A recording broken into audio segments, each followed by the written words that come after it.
bilang diem. Assalamualaikum warahmatullahi wabarakatuh.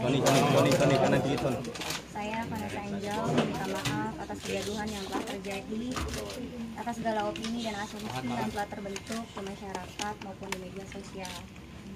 Saya menyadari bahwa kesalahan dan kehilafan yang saya lakukan telah merugikan banyak orang. Saya berterima kasih kepada pihak kepolisian yang telah membantu saya dan memperlakukan saya dengan baik selama ini dan selama menjalani pemeriksaan sebagai saksi korban. Ke depan saya akan mengikuti prosedur pemeriksaan yang telah ditetapkan oleh pihak kepolisian. Terima kasih. Mas, agak maju dikit ya, Mas. Permisi ya. Permisi. Assalamualaikum warahmatullahi wabarakatuh. Saya Aprilia meminta maaf kepada seluruh publik dan seluruh awak media yang selama ini sudah memberitakan saya mengenai saya.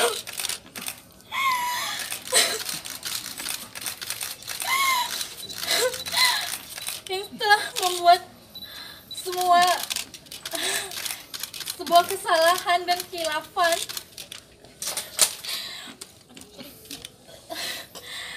Khususnya saya meminta maaf kepada kepolisian,